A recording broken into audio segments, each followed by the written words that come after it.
తన ప్రాణాలే నీవని ధర్మేచగా తన మనసంత నీదని అర్థేచగా తన వలపంత నీకని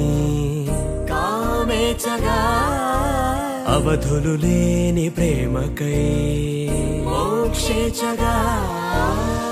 మూడు ముళ్ళతో 7 అడుగుల అగ్ని సాక్షిగా ఇద్దరు ఒకటిగా మారగా